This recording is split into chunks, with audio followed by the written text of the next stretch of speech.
James Stewart as the six-shooter.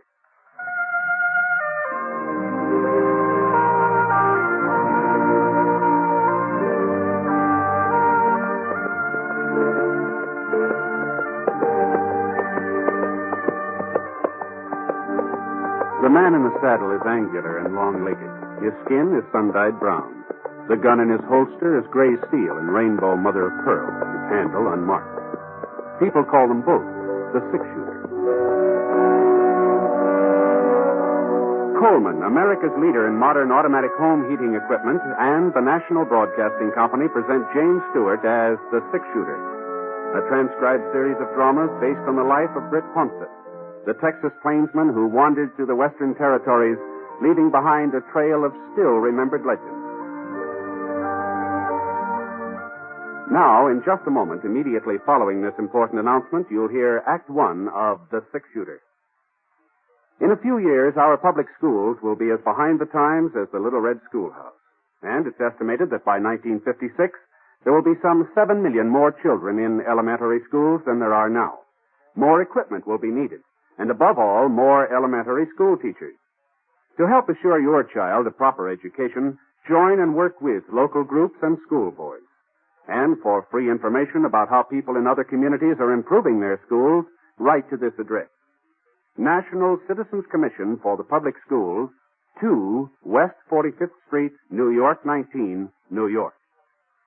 Now, Act One of The Six-Shooter, starring James Stewart.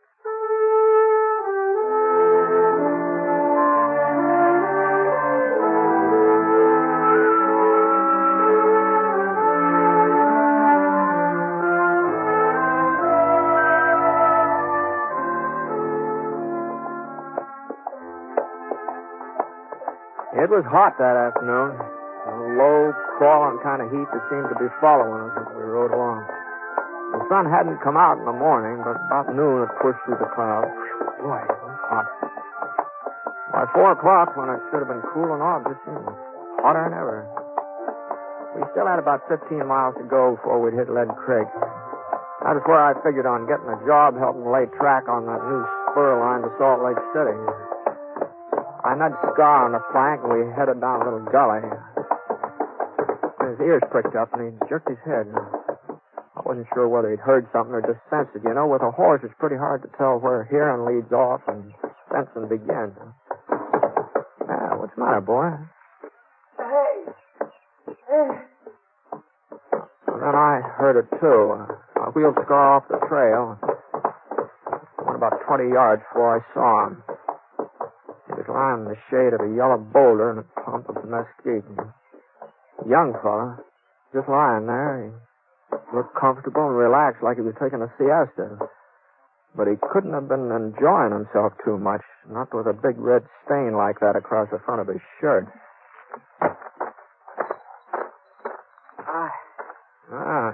What's the trouble? I had a little accident. Yeah, it looks that way. What happened? My horse threw me a couple hours ago. Must have landed on my gun. It went off. See, you haven't got any water, have you? Sure,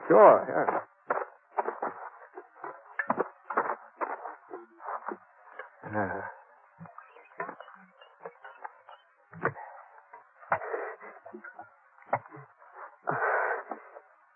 Thanks. Lucky you came by, mister. You're a stranger, ain't you?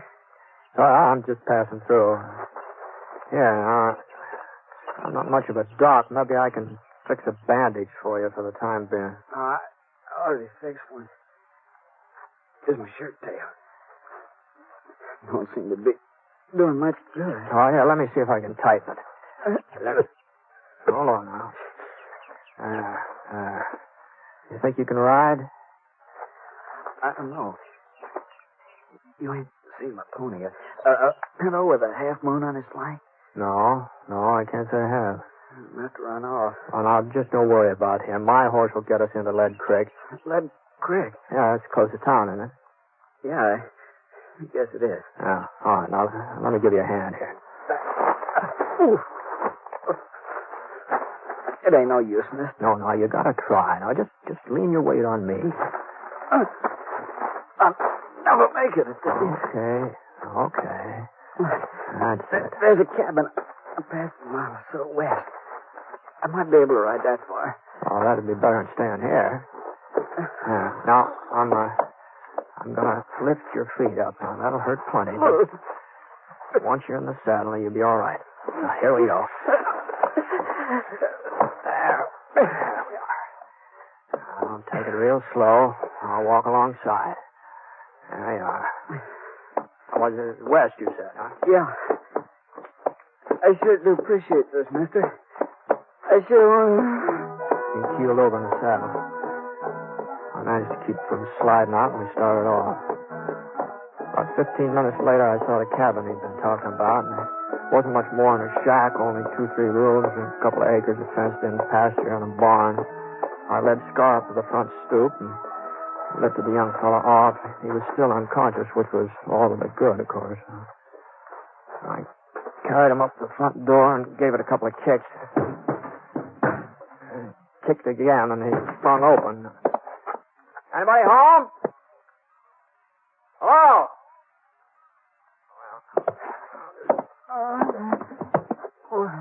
Yeah, now you just lay there. I'll try and get some rest.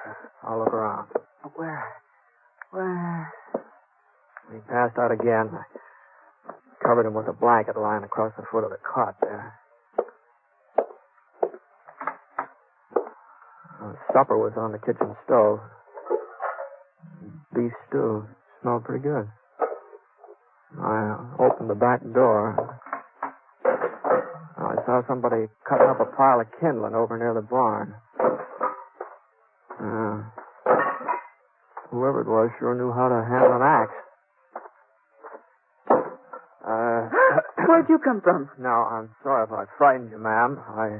I knocked on the front door, but I guess you couldn't hear me, huh? I ain't got no handout for tramp.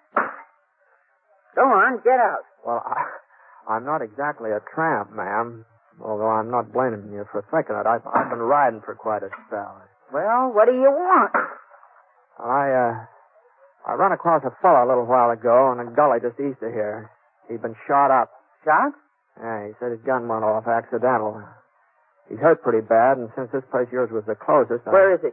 I took the liberty of putting him in the cot inside there, so I hope you don't mind. Oh. Well, she didn't wait even for me to finish. She just marched past me like I wasn't even there. I watched her for a second, and then I followed her into the house.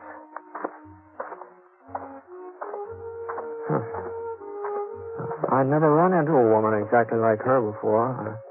At first, I thought she was a man. You know, the pants, the checkered shirt she was wearing, and the way she chopped up kindling, they fooled me. She walked like a man, too. Stiff, square-shouldered. But her eyes, they were a woman's eyes, all right. Kind of soft and young and frightened. Yeah. The rest of her had been pretty as her eyes. She'd been a real fine-looking girl.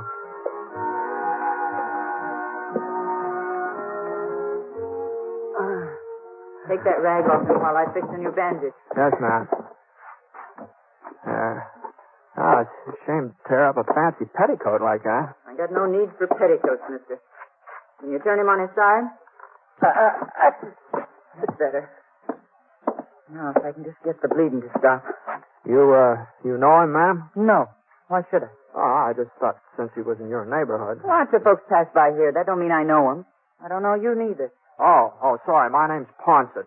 Brick Ponsett. Ponsett. I've heard of you somewhere, haven't I? No, not likely. This is the first time I've been around Lead Creek here. Got a pocket knife? Yeah. Thanks. George, you're doing a real good job on him, you know.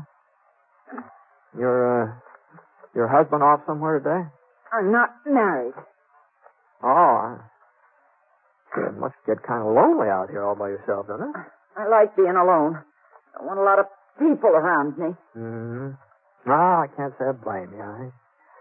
I never been much on congregating myself. I always sort of like to, well, you know, that bleeding's letting up a little. All right, I guess I'll be shutting off, ma'am. When I get into town, I'll send a doctor out here. No. No, you can't. What I mean is there is no doctor in Lead Creek. Oh? He moved away a couple of years ago. Well, there must be a doctor somewhere around these. No. Not within 100 miles. I'll have to take care of him myself. Well, maybe I can find somebody to help you. You know, since I brought him in here, I sort of I'd feel rather do it alone. I'll manage all right. Well, that's mighty decent of you, but him being a stranger. All right. Well, so long. Mr. Ponce, Yes, ma'am? you won't tell the folks in town he's here. Hmm? Well, he's a stranger, like you said. He don't concern them, and I don't want them laughing at me. They'd say, Jenny Garber's finally got herself a man. And if he wasn't unconscious, she'd never have managed it. So, you won't tell them, will you? Well, I don't suppose anybody will ask me about him. Easy, boy. Easy. What are you looking at? Oh, I was just noticing those horses over in the pasture there. Those both yours? Yes, they are. Why? No reason. No, that pinto looks like a good animal. What do you call him?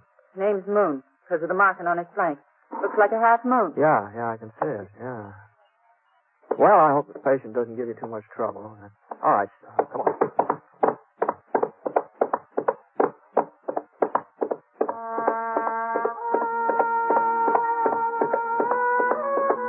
The sun went down, but it didn't cool off much. Maybe when the moon came out, there'd be a little breeze. I've been riding for a couple hours since I left the cabin. Still had 5 or 6 miles to go before I hit Lead Creek. We were coming through a narrow canyon when I heard a little rustling sound. First I thought maybe it was that breeze I'd been waiting for. The next thing I knew, I was behind a rock. I wasn't quite sure how I got there. I guess my legs sort of took over without me having to tell them what to do. You ain't got a chance, Ned. We're all around you. Come out from behind those rocks and keep your hands up. Well, I'd be glad to oblige, but I ain't Ned. Whoever he is. Hold it a minute, Sheriff. Oh. Well, looks like they made a little mistake, boys. You all right, mister? No serious damage, I guess. Well, sorry to bother you, but what are you doing out here anyway? Well, I was heading for town. I heard there might be some work on the new railroad, thought I might sign up for a spell. Well, I guess they can always use another man. My name's York. Sheriff Jim York. I'm pleased to meet you, Sheriff. I'm Britt Ponset. Ponset? The fellow they call six-shooter? I didn't know you were in these parts. Boys, meet Britt Ponset. Britt, this is Sam Norval, Howdy. Tom Jackson, Harry Potter. Howdy. Britt's the man who brought in the Phoenix Kid. Kid had the drop on him, too, but he never got a chance to pull a trigger. At least, that's the way folks tell it. Yeah, well, between the doing and the telling, there's apt to be some exaggeration. Well, anyway, I'm sure glad we run into you tonight. That 6-gun of yours may come in handy. Oh? Yeah, we're looking for Ned Landy. That's who we thought you was at first. I figured something like that. Now, what's this Landy been up to? Trouble for the last 3 months. Hold up, a couple of shooting sprees. Broke into Harry's bank last night and killed Harry's brother. I see. I've taken a posse after him before, but we always seem to lose him in these hills. We'll get him tonight, though. Picked up his trail this morning. Even spotted him for a minute or two on the far side of Devil's Canyon over in the trees. I got off a shot. Thought I'd hit him for sure. But I guess my aim was off. Anyway, he gave us the slip again. Well, what's he look like? Oh, he's young, about 23, I'd say. Short, wiry, black hair, rides a pinto. Pinto, huh? Mm-hmm. You ain't seen him. Yeah, I guess I have. Yeah? Where was he? I left him at a cabin about 9 miles back. And, your aim was all right this morning, Sheriff. He's carrying a bullet in his stomach. Of course, he said he'd shot himself by accident. The only cabin out this way is Jenny Garber's. That's the woman. That's the woman who lived there. Well, come on, boys. Let's go. Ain't you coming too, Britt? Oh, no, you won't need any help, Sheriff. Landy's not likely to last long enough for you to get him into town, I don't think. Well, we'll get him in all right. Doc will see to that. The doc? What? But I understood there wasn't any... Sam here's the doctor. See, that's what he's been claiming for the past 20 years. Yes, huh? Just wait a minute, Sheriff. Just hold on. I've changed my mind. I think maybe I will ride up there with you.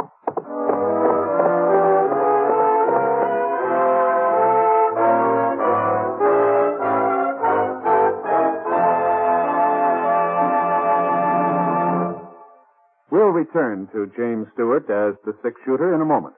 First, a word from Coleman, America's leader in modern automatic home heating equipment. You'll be glad this winter you bought a Coleman heater this fall. Yes, as you sit back in your easy chair, snug and comfortable, you'll be glad you bought a Coleman heater. You'll enjoy floor-to-ceiling warmth in those rooms you could never heat before. Get your Coleman oil or gas heater now during Coleman's big bonus sale. Here's what you get. First bonus, a new low price. Yes, now you can get a dependable Coleman automatic heater at a new low price. Second bonus, a new low operating cost. Coleman saves you up to 25% on heating bills because Coleman gives you maximum heat from your fuel. Third bonus, a 32-piece set of Libby's Safe Edge glassware worth $14. It's free with your new Coleman heater. Get 3 big bonuses. Get your Coleman oil or gas heater now during Coleman's big bonus sale. This sale is for limited time only. So see your Coleman dealer tomorrow. You'll find his name and address in your telephone directory.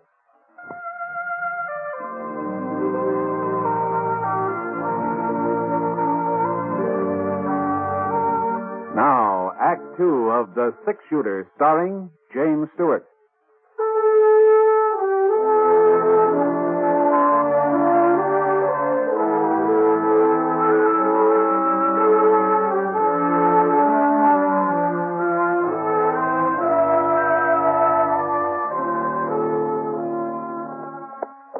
About an hour and a half after I met up with the sheriff, we came to a little stream trickling down the hill just off the trail. I'd missed it when I passed by before. I hadn't known there was any water around, and Scar hadn't smelled it either. The air being so quiet and everything. Well, we pulled up and gave the horses a chance to get a drink. Well, I guess there ain't no rush. And that's as bad off as you say. Yeah. Was something funny, Sheriff? Well, I was just thinking about Jenny Garver. Oh? Yep, she's finally got herself a man. He's going to be real temporary, though. I can tell you that. Yeah, and if he didn't have a bullet in him, I bet he'd take off the first time he got a look at her. Well, it'd take more than a bullet to keep me there. Me too, Sheriff. What, is there something wrong with Jenny?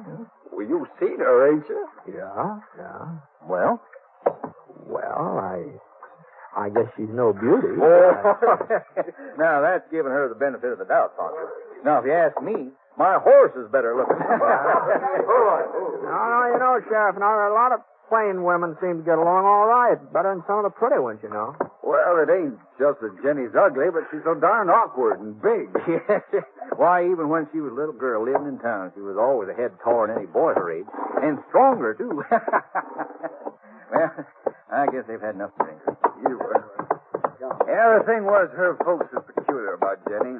Wouldn't admit she was any different from the other girls. Hey, you remember how they used to dress her? All those fancy clothes with frills and ribbons. What made her look twice as foolish as she would have otherwise. No?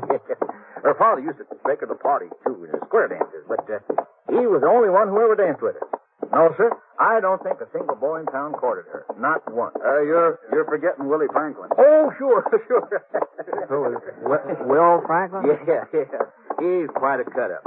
Made a bet one night with some of the fellas. He said he'd get Jenny to agree to marry him. He took her out in his wagon and proposed. Of course, she said yes.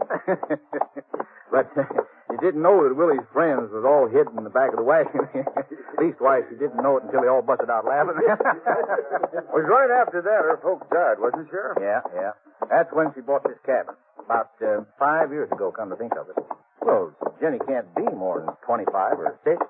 Looks a whole lot older, though. Wouldn't you say so, Britt? Oh, I don't know. I'm not much good at judging ages, especially a woman. There's her place, up ahead. Lamp's still on. She must be up. Sure, she's up all right. First time she ever had a man within touching distance, ain't it? Ooh, boy. What's the matter? Yeah, we better leave the horses here and go the rest of the way on foot. Oh, no.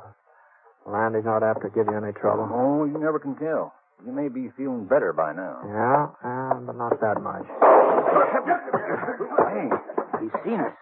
Didn't waste no time about it, neither. Guess he wasn't as sick as you thought, Britt. Or else he made a mighty fast recovery.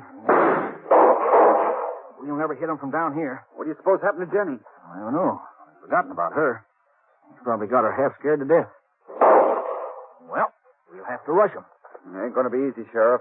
With this moon, he's sure to spot us. Well, that's all we can do. Sam, you and Harry see if you can make it up to the fence over there. Right. You okay? Okay. Now, I'll fire twice. That'll be the signal to close in. Now, hold on a minute, Sheriff. Just hold up here a minute. Now, if we go plowing up in front of that cabin, somebody's going to get hurt. Well, what's the matter, Posset? You've been shot at before. Well, that doesn't mean exactly I like the idea. And besides, there's another way of getting in that door around back. And there are a couple of trees back there, too. Oh, no, he'll be watching the back door. That's no fool. I know, but it's worth a try, eh? All right, I'll go with you. Now, wait a minute. Now, you just let me go alone. One man ain't as apt to be seen. Now, you just keep firing. And if I ain't back in 5 minutes, well, we'll take him your way, huh? 5 minutes. We won't wait no longer.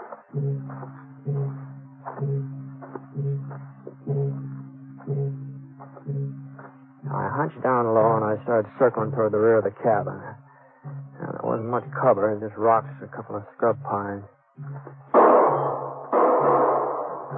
Anyway, nobody was shooting at me yet. So far, nobody'd seen me.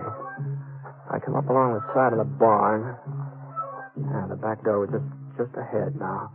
I still had about 20 yards to go. I ran forward, and my foot caught. I tripped over some of the kindling Jenny stacked up there in the afternoon. I lay quiet for a minute. I just waited. It sounded to me like I'd made enough noise so they could hear it clear down Lead Creek. No, shooting wasn't in my direction. So I got up on my knees. I raced for the cabin. I opened up the door. I kept on going. And when I got into the living room, I saw I'd figured right. That was on the cot, just where I'd left him. Hadn't moved. It was Jenny who was doing the firing. She swung around. She pointed the revolver at me. Her eyes weren't soft, not anymore. You told him. You brought him here. I had to, Jenny. I would have taken him away as soon as he was well enough. Why couldn't you let us alone? That killed a man last night, I don't care. I don't care what he does. As long as he needs me, I'll stand by him and help him. He needed a hideout, didn't he? He must have been staying here for some time, or his pony wouldn't have had enough sense to come back here with his own accord. They're going to start closing in, Jenny. You're not going to take him away from me. I won't let you. Ned likes me. He told me he likes me. And he's the first person who ever did. Give me your gun, Jenny. Even if it isn't true. Even if he didn't really mean it. He doesn't laugh at me like the others. He doesn't mind my looks. But he said I'd be an old maid. Even my mother said it. But I won't. Not now. Ned'll take me with it. He'll marry me. I know he will. Jenny, listen to me. Don't you understand? I can't let you take him away. No matter what. Not even if I have to. Killing me won't help in that. It's the only way I can keep him.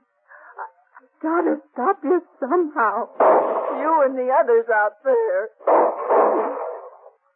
Oh, there's no way you can keep him, Jenny. He's dead. What? Now turn around. Turn around, look at him. Now, I'm not trying to catch you off guard. Just turn around. He hasn't been breathing, not since I came in. Oh, he loves me. Ned loves me. All right, boys, come on in. You all right? Got him, huh, Britt? Oh, there he is. I might have known you'd take care of him. No, it wasn't me, Sheriff. It was you. Huh? Your bullet from this afternoon. Well, I'll be darned. I told you I was sure I'd hit him. Remember, Tom, I told you. Then how come he was able to hold us off just now? Well, he was a tough one to kill. He wouldn't give up. The strain of shooting at us must have finally finished him. Ain't that the way you figured, Britt? No, something like that. Well, what's the matter with her? Little gunplay bother you, Jenny? Come on, get a hold of it. It's all over now. Well, sure is funny how women are scared of gunfire. Every one of them. Even Jenny.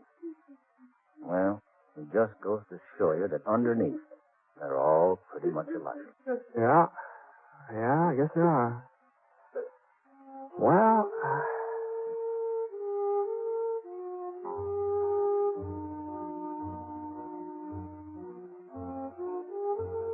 Nat was buried the next day, and there was one bunch of flowers at the funeral, wild daisies.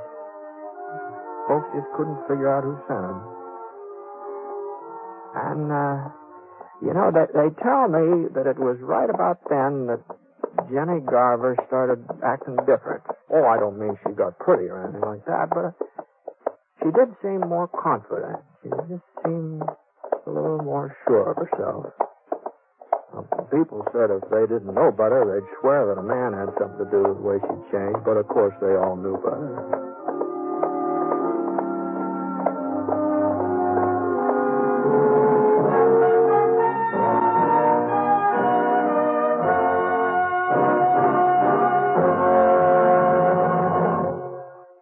I'd like to take a minute here to remind you about some of the great entertainment in store for you later in the week on NBC Radio. Next Friday night marks the fall return to the air of both the Bob Hope Show and the Phil Harris Alice Faye Show. Both these great comedy programs, formerly heard on different days, now join forces to make Friday night a top listening night on NBC Radio. The new Bob Hope Friday night show will feature well-known guest artists, the music of Les Brown and his band of renown, and the vocal talents of lovely Margaret Whiting. And, of course, Bob will be in there delivering his rapid-fire topical humor. You'll find that the Bob Hope Show is most enjoyable listening each Friday night on NBC Radio. And immediately following Bob Hope, listen to the Phil Harris Alice Faye Show. And Alice has her brother William to keep her informed of Phil's hilarious actions. Also in the talent-filled cast, you'll hear Julius Abruzio and little Alice and Phyllis. You'll hear wonderful comedy every Friday night beginning this Friday night on NBC Radio. Yes, for the best in Friday night radio entertainment, remember to tune where you hear the familiar three chimes for the Bob Hope Show and the Phil Harris Alice Faye Show. Two great programs returning this Friday to NBC Radio.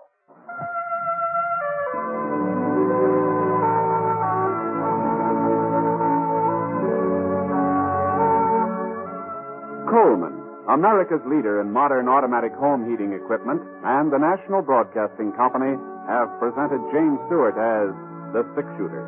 Mr. Stewart may currently be seen in the Universal International picture Thunder Bay. The Six-Shooter is an NBC Radio Network production in association with Review Productions. It is based on a character created by Frank Burt, and today's transcribed story was written by him. Special music was by Basil Adlam, and heard in the cast were D.J. Thompson, Jeff Kirkpatrick, George Neese, and Harry Bartell. The entire production is under the direction of Jack Johnstone. All characters and incidents were fictitious, and any resemblance to actual characters or incidents is purely coincidental. Hal Gibney speaking.